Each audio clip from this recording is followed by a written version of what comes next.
Hi, and welcome everyone to another episode of Storykit Talks, where we talk all about video, social media, and storytelling and everything around those subjects. And there's a lot to talk about.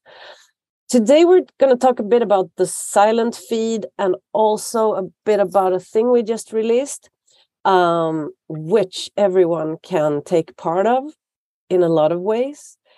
But let's start with just setting the landscape, because we all know that Facebook launched, or maybe not all of us know, but I know that Facebook launched their newsfeed in 2006. It's not that long ago, not for us oldies anyway. But this changed how we communicate. It changed social media. It changed how we are doing advertising and so forth. Forever, probably. You often talk about it as Pandora's box, Frederick, that it was open and we're not going to close that one again. So shortly after they released or launched their news feed, they started rolling out their ad solution, of course, because that was pretty much the reason why they did that. And it took them all up until 2013 when they launched their video ads in the news feed. And since people at Facebook are kind of smart, they realized that they have to have these videos auto-starting, because if they wouldn't start automatically, no one would press the button. And if something auto-starts in the feed, they also realized that it needed to be silent, because we use our phones all the time, especially when we shouldn't, like in meetings or when we're hanging out with our friends or at the movies, and if things would start sounding when we scroll the feed, we wouldn't be able to go there. So they launched the silent feed, and that is truly something that changed how we consume video on social media, but I would also say pretty much everywhere. And this is one of the things we're going to talk about today. And with me, as quite often, I have Fredrik Strömberg, who is the Chief Product Officer at Storykit and the father of our tool. And I, which I didn't say, my name is Jonna Ekman, and I'm the Marketing Director at Storykit. So tell us a bit about that huge change, Fredrik, and how you saw it, because you really saw it happening. Well, I mean, I would say that a lot of us have like a hard time remembering a non-silent auto-started feed. So I mean, that sort of came, I think, I don't know how quickly they went into this silent thing, but they decided at first it wasn't silent, then it became silent, right? So, but something definitely did happen, and it did happen quite quickly in the sort of the advent of that silent feed, because a lot of people, savvy people, directly understood that, well, we have to find another way to convey the message, the silent feed. So that's where sort of almost the birth of this text-driven video thing came from. And it started out, I would say, I mean, ads, when the first part of sort of the social video ad games was just taking your ads from the big screen and just converting them over. So in a lot of times you had a lot of graphics and you had a lot of things going on, but you didn't really have that kind of storytelling aspect of it, which came later when people really started making ads for the social feeds. So the first ones to do it were, of course, sort of the editorial outlets that figured out that, well, this is a great way of creating something that can be consumed in this sort of silent way. So they started with these text-driven and narrative-driven videos. So outlets like Now This and Al Jazeera Plus and so over in the US were really sort of fast moving in this space, that they figured out that this is almost a new way of consuming things. And that has been with us for almost 10 years now. So they often say that like 80 to 90% of all video views especially on Facebook and LinkedIn and maybe Twitter, happen without sound. You've seen the data. Are those numbers correct? Yeah, I mean, I've seen that I've seen people saying as low as 70% is silent. When we ran our sort of editorial outlet and over hundreds of millions of views, it was more like 95%. Yeah. And in that, you should remember that a lot of those videos were actually sort of had this they had the appearance of someone talking, right? Because someone was talking, so they had sort of real information bearing sound within them, and people are still like, not going to press it, not going to press the sound, give me the information regardless, right? So I mean, I have no basis to say that, well, that those numbers aren't correct, 85 or 70 aren't correct. I bet they are, right? Because there are tons of video content that you need to have the sound on for. So if it's music and stuff like that, you probably have this sort of urge to turn the sound on. But for content, for information and stuff like that, I think it's a brutal world for sound. Yeah. And we often talk about it. I mean, you talk about it a lot of times, Jana, with like the old Facebook adage of saying that, design for sound off and delight for sound on. So, I mean, sure, sound is important when someone engages it, but please be wary of the fact that they won't turn it on. Yeah, and one of the things that people often say when I talk about this is, but TikTok or YouTube, that's a whole other world. Yep. What would you say to them? I know what I say. TikTok and YouTube, that's a whole another. That's not a whole other world. It is. YouTube, especially, is super different, right? People always have to remember this: that YouTube is a intent and search driven and subscription driven thing. It's not a, even if they have elements of algorithmic feeds and stuff like that, YouTube is so heavily dependent on search and subscription. So I mean, that's where you go to when you have, I need to check this out. I mean, a ton of YouTube traffic comes from Google itself, from the mother company, but YouTube in itself is like the world's second largest search engine. Yeah. So that's a totally different thing. And YouTube production is something that is very different from producing for LinkedIn or Facebook. TikTok is a different beast onto itself as well, right? Because it's very sort of encapsulated with sound and movement and stuff like that. So that's once again another world. But what I often say, or what I don't just say it. What I experience is that I don't even have TikTok. My daughter is very angry with me that I don't have TikTok and I don't allow her to have it. But I've pretty much seen 100, 150 TikToks in my feeds the last 6 to 12 months. Where have I seen them? I've seen them on Facebook. I've seen them on Twitter. I've seen them on LinkedIn. Do I turn on the sound? Nah, I don't. So, I mean, even if there are different worlds, we also need to remember that they are super connected. And if you really want to spread things, you should just design for sound on. Yeah, that's and delight with sound on. That's a great point. I mean, I've sort of worked myself into this state where I view it, because as you say, I see tons of TikTok content on Twitter and on Facebook and on Instagram. I created a TikTok account. I don't use it very much. I mean, I try to dabble in and try to understand that world, because as you should, if you are sort of online, you should try and understand and try to get a grasp of everything. And there's tons of amazing content on TikTok, and I totally get sort of why and why it's super popular and why it's growing. But the thing is, for me, who's been sort of in this looking at online video since online video wasn't a thing almost, right? I have molded myself into a person who looks at video as silent first, except for YouTube and streaming services, right? So when I come across video, exactly the way you said it, even if I on TikTok, I'm like, I'm listening to my pod here. I don't want this thing restarting my sort of my senses all the time.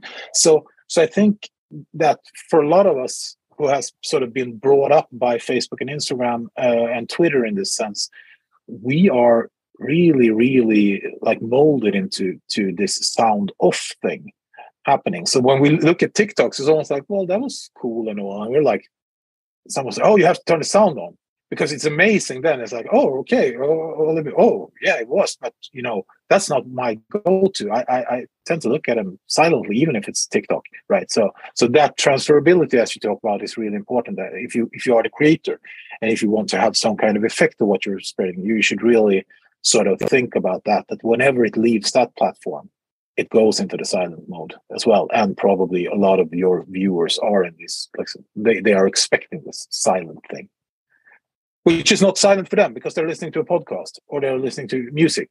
So it's not silent in a sense, it's just something else. Or just enjoying the silence. Yes. Well, so, and this is one of the main things that we've built one of the main things that we know that we've built Storykit upon. And I'm not going to dig really deep into the tool, but one of the reasons this is so extremely important is because it has changed how we create videos. Because if you can write a good script, you will probably be able to create really good videos, which has totally turned that all upside down. And the person who is good at creating videos is me, and not like the person with the most expensive camera. And that's really like a thing that has democratized video creations, I would say. And so this is what we built Storykit on. Would you want to elaborate a bit on that? Why the script is so important and how we think about that? Yeah, first of all, it comes from the fact that we found that it and started working with it. We come from the text world, so that's one thing. So it's just a matter of and this is something to go a bit out, draw a bit outside the lines. I think almost all useful or / successful sort of services are built by people who have felt the pain, are built by people who have domain knowledge. I mean, there's something to being just good at starting things and stuff like that, but there's also this thing to having lived through it, and that's where we come from. We come from this world where text ruled, and then we had to pivot to video, as the saying said, and we saw sort of the teething problems for everyone to pivot to video because you are moving from one world to another world, and that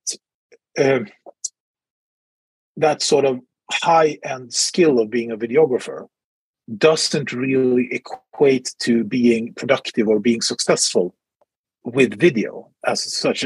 I mean, we have dealt with this for so many years, Jonna, that we said like there should be another name for it's like film or video. There's this third term that we can't really get a hold of, where it's like video is the mechanism more than it is sort of the art form or the content form, because in a lot of times this is text, and it's enhanced text, and it's whatever it is, but it is text from the beginning, and it has its narrative structure within the script, within the text, and it's very rarely relying on the content or the information that's hidden in the assets, that's to say the images or the video background video. So when you do television, when you do film, when you do it like properly videography, then you know that the film, the roll, holds tons of information. Yeah. That's what it is, right? You set the stage and things like that. That's not the inception point for most of stories that are created within Storykit, and most stories that people tend to do in social media, right? So it starts somewhere else, and we're trying to create a shortcut from the start of the story to the actual output of the story. So I mean, yeah, we come from this with sort of the pain of moving between these worlds, but also the bare fact that there are, I'm lowballing it as saying there's 100 times more writers than there are video editors. I would say it's probably a much higher ratio than that. Video editing is a specialized skill. It's really, really hard to be good at. Even when you're good at it, it takes a ton of time because there's so much work going into it. And it's a skill that should be reserved for the things that need it, because a lot of things out there need that skill. Definitely. Shorter, more simple, more segmented stuff perhaps don't need that specific skill. So we try to encapsulate a lot of that skill into the tool, so it's automatic for you. So I mean, yeah. But what we've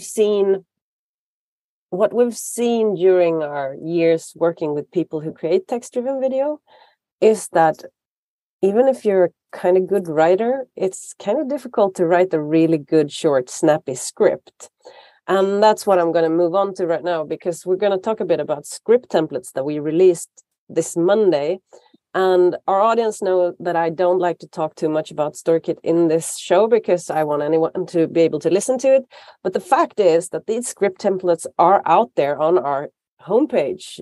You find them at storykit.io/templates. And then you have 99 script templates that you could just steal. If you are a Storykit user, you can just go into the tool and use them there. But you can actually, anyone can just go out there and pick a video and a story structure and just do it. So I would like you to give us a quick image of what is script templates and what problems do they solve? Yeah, script templates is, I said this really sort of sloppily the other day. Well, script templates is actually both a script and a template. And it's both. No, yeah, but it is, so templates are good because templates are shorthand for sort of creativity, and it gives you a really sort of well-lit path to the output, right? So you start with something and you know that you're going to end up with something that's good. So that's a great thing about templates. They sort of encapsulate the idea and the execution and stuff like that. It's really clear what you want, what you need to do to get to the end of it. The problem with templates is that they follow the same path all the time, right? So for instance, in almost all instances where a template exists, you are really locked down to what you can and can't do. You have it. It's like you can write 4 letters over here, and then you have to put something in a box over there, and then you have to. It's like solving a puzzle more than telling a story almost. With script templates, we have sort of used the notion of a template, but the template is more of a story-driven. It's not paint by numbers. It's an instructional path to something. And we give you flexibility. You don't have to write exactly this length. You don't have to do stuff. So there's flexibility built in how long and how short you can make stuff. There's added flexibility that there are sort of repeatable items in some templates that you can have. Like if there's a template that says that, well, let's look at X things about this. Then the X is like there's one to start with, and then you can add more in as you go. Because if you build a template for 3 things, you're going to need 4. If you have a template for 5, you're still going to need 4. And how do I get rid of the 5th one? And that's sort of, these are actual problems that we run into a ton of times when trying to build templates in different systems. So we try to do something that for you as a user, and we'll give you an instruction to how to create this story, because they are stories, right? It's not a graphical template. It's not like put anything in here. I mean, that's if we were doing graphical templates, we would need 1. The whole Storykit is more or less a graphical template because you have your themes, you have your branding, and everything sort of falls into place that way. That's not even an issue anymore, right? This is a lot more about helping you think about different stories in a way. So that's why there's a demo video for every template. So you can look at it and see that, well, this is one outcome of this. You don't have to make it about a product release. You can make it about a service announcement or something like that. So there's a generality and a specificity to it that is I would say it's kind of unique because we have that structure. It's not the thinking behind it is that unique. It's that we also have the product to support it. So for you as a sort of content creator, it can serve both as an ideation tool. So you can browse through them and say, well, this looks nice. Can I do something like this for sort of my information situation? And the answer is a lot of times, yes, you can. And then when you sort of settle on that, then it's a work order. Do this, write like this. Here's an idea for you to use it. You can use an asset like this or so on and so forth. So I mean, yeah, that was the long story short. And what is yeah. Well, what I really love, I mean, I love them, but I'm not very objective on the. Nope. So anyways, but I love them also for ideation purposes, because I have, during my years as a video person, gotten so many questions like, which type of videos can you make? And I'm like, what do you mean? But then people often want answers like, you can do listicles. But listicles is so unspecific, because it's like, okay, so how should I start it? How should I frame it? How should I know that I'm going to have like a couple of points with a number, so that's something, or just do like an interview, or just do a short quote or anything. In these templates, you really dig down to what you're trying to tell, what story you are trying to tell. And these 99 templates, God, there's so many, are divided into 9 different categories, like now I just employer branding, recruiting, internal information, and so forth. How did you identify these 9 problems, like these communicative problems that are actually you're trying to solve here? Yeah, that's a fun story. So, are you aware of the Huacha tribe in Ecuador? No, I just made that up. So what I did, you met an old man. Yes, so I met an old man on a train. No, actually, it's this thing called sort of research. So what I did was that I looked. Yeah, that's a cool thing. All the kids are doing it. No, so what I did, quite frankly, is that I looked through tons of LinkedIn feeds. I looked at tons of websites, corporate community, organizational websites. I thought about like just a general idea. What sort of missions do you have as a marketer or a communicator? What are you set to do? What can you sort of affect with communication and information and content? So it's super simple and standardized. I mean, it's not like, oh shit, I haven't thought about that. That's a cool. It's like, oh yeah, these are the basics. This is the basic stuff. So it's recruiting. Oh yeah, we should do more of that. Yeah. So that's how people get people to work for them. Oh, they try to recruit them. It's like, oh, you have a need to talk about news that is happening, or you want to create a better brand for yourself, right? I mean, so that, and also, what do you already have? What are you outputting that can be used as the basis for video, right? So you do recruitment ads. You have tons of about us and sort of more static information about your own company. You do reports and tons of stuff like that. You do press releases and stuff like that. So a lot of times these are also born of not just sort of what you need to do, but it's like what you're already doing. Yeah. So I mean, it's really basic stuff. It being 9, yeah, sure, 9 is better than 10 because it's an odd number. 11 is better than 10 because that's the other odd number on the side of. And 99 is a great number because, like I always say, 100, that would be madness. Yeah. 99 is logical, but 100, that would be mad. But did you listen to JC? I did not. I have listened to lots of JC. Because we have 99 problems, but a script template ain't one. But okay, exactly. So how when you decided to create 99 of these, how many times did you think, why did I do this to myself? Well, what's 99 times 99? Well, don't answer that. I'm going to do a pocket calculator. No, I mean, super often, of course, because it's a chore. But it's also one of those things when it's worth doing, it's worth doing right. So I mean, the sort of the coming up with the 99 formats, that was, I wouldn't say it was super fun, but it was kind of easy in comparison with what then sort of which was actually doing, explaining each and every part of each and every of these 99 script templates and giving sort of suggestions to how to write this, how to write that, which is really like story writing 101, but built into this tool. So I mean, I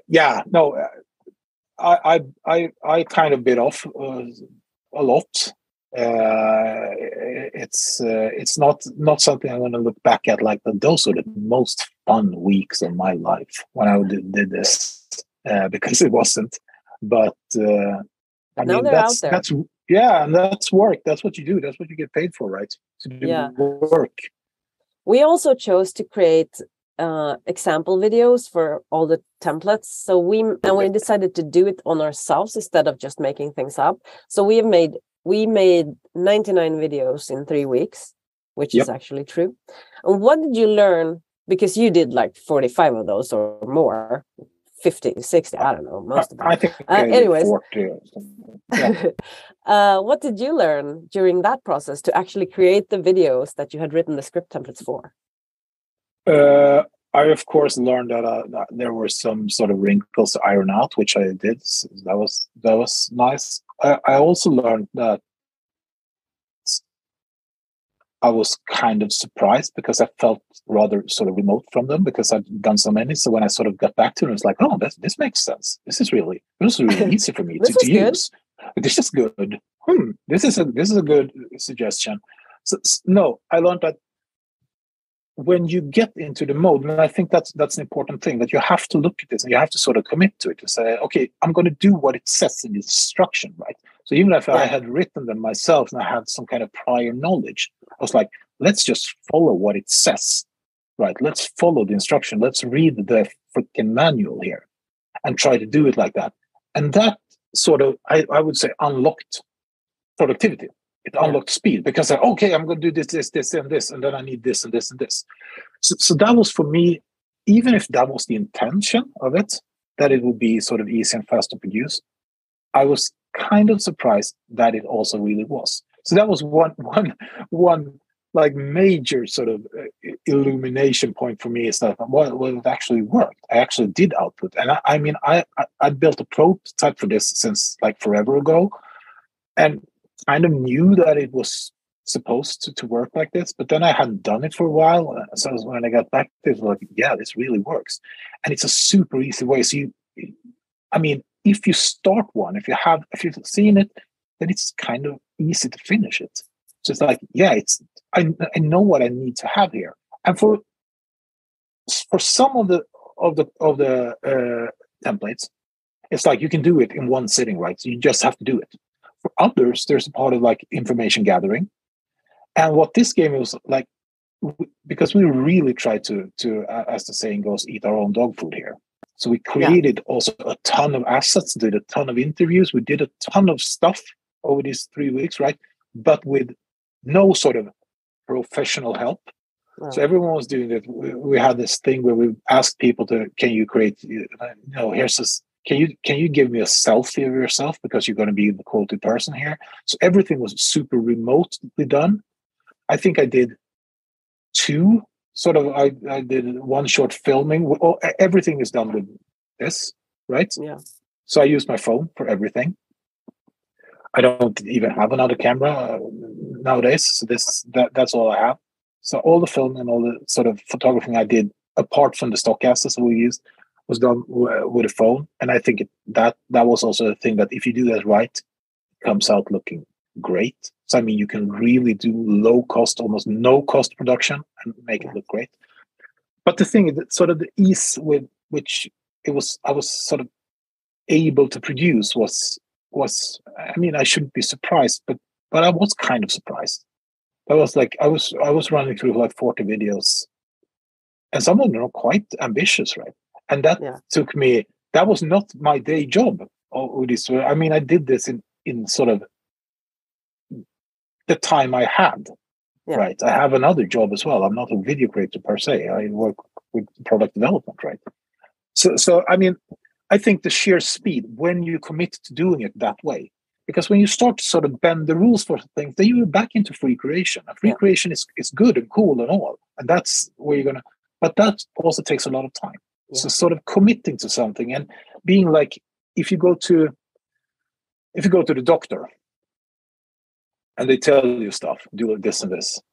Oftentimes it's a good idea to do what they say, because they have some kind of knowledge about how to achieve the results that you're set out to achieve, right? So I found that was a huge part of it. Like, read the manual, commit to doing this exact thing. So don't bend the rules because you sort of because you feel it's easy. It's like going on a diet. Like, don't bend the rules. Don't eat that chocolate cake just because you think it's tasty, because that's going to screw up your results. Uh, I mean, does it fly in the face of creativity sometimes? Sure. But it doesn't fly in the face of productivity. And I think a lot of times productivity is our issue rather than creativity. So if you are more productive in one part of your sort of day job, you can be more creative in another part. Yeah, and I think we've said this earlier, I really think that formats or templates makes you creative in what to look for. Yep. So if I don't have this template or this format, I wouldn't go looking for fun stuff that happens at the office or Exactly. Persons who have said this and that. But when you have an idea that this is what I'm going to do, it's so much easier to be creative around that when I know what I'm going to do, but I'm going to do it a bit differently this time because I want two persons instead of one person. I don't know. So no, exactly. I think we touch upon this exact subject every time we talk. Is that creativity thrives in really tight spaces, right? Yeah. So that's where you're creative. The other thing, this greenfield pasture, right, is just that's art. I don't know what it is. It's like it's enormous. But when you get something that is really boxed in, and you can work with the tools that you're given, your way of expressing yourself, your way of finding exactly those three fun things, that's where it happens, right? So I mean, it's like playing jazz standards. Yeah. It's not like, oh, I heard this song once, I don't want to hear John Coltrane play it. Like, well, you know what? I think you should give it a shot because he's kind of good in his creative sense around this sort of really tight space that he's in. He's going to play this song and it's going to blow your mind because what he does with it. Not that he invented some new thing, right? Yeah, and what's also true about that is that you really need to know the tune before you start improvising. No. Because if you start improvising at first, it'll sound bad. Then you're into free jazz, and no one listens to that. We're gonna start wrapping this up now. I just wondered, for all the users out there or not users out there who just thinks, yay, this sounds great, and they go out in the tool, or they go to storykit.io/templates and try to find 99 is always a bit scary. Like, where should I start? What should I start with? And one way to start is to start browsing through the category. So I want to do something on employer branding or so forth. But do you have one or a couple of formats templates that you know is really, really versatile that you could use for pretty much anything just to start with? I wouldn't start with the ones that you can use for anything. I would start with those that are almost more like, they are almost anything. But there's one that I like. So like it's called Time and Place, which I think tells a great story. It's in the... Which category is it in? I think, because I have to, that is in the employee branding category. Yeah. I guess it is. Otherwise, it's in the About Us and branding story, or it could be in the internal. I should have checked this out, but I can't. I don't, because I'm on the Zoom call right now. But anyway, it's about just freezing a moment in time from anywhere. So it makes for, it's like you have this thing where you can tell a story about something every second, in a sense, right? Yeah. So you can go out, it's a snapshot of kind of the reality. And I mean, sure, if you just do that, or the sort of the dirt, the sleet and snow outside your front door at the office and say the weather is bad, that's not fun. But like, walk past the meeting room and just think about what are you doing in there right now? I mean, it's sort of a great sort of short little insight into what happens. It's kind of behind the scenes thing. So it could be super substantial. This was the exact moment when we did this. So we did one demo, which was a meeting room where I was in, where we had this like a major sort of technical breakthrough. The first time we looked at something from that was cool. But it could also be just two colleagues by the coffee machine and talking about something, because it tells a story about you. And when you start looking for these moments in time, you find them everywhere. I mean, there's so many stories to be told. And I mean, if templates can be a way of liberating those stories and just pulling them out of this thing that you feel like is just every day, because that's the thing. We don't have any stories to tell. We hear this a lot. We've talked about this before. It's like, you're dead wrong. You have so many stories to tell. And if you go to yourself and look at stuff, what sort of surprised me when I was looking through my LinkedIn feed? Yeah. A lot of times it's those small snippets of something that's real or that's unexpected, or it's simple, right? It gives you something, a short little kick of something, a feeling from somewhere and stuff like that. And I mean, it's like we have colleagues now who are sort of revitalizing our Instagram feed with a lot of like, best buddies in the office or like, and it's so nice to see, and it's super simple, and you just have to do it, and it's enough. It's just one still image, and you can have a video out there, and that can travel around the world. That's what we always been said. If it's good, it can travel the whole world, right? Yeah. It most likely won't, but it could. Some will. Yeah, some will. Yeah, it's hard to say. Nothing will work, but anything might. I say that. Yeah, that's true. So we're gonna wrap this up. I see that Michael is thanking us for a great talk. Thank you, Michael, for listening. Do we have any other questions? I'm such a bad host, always forgetting to ask, because I have so many questions I want to ask myself.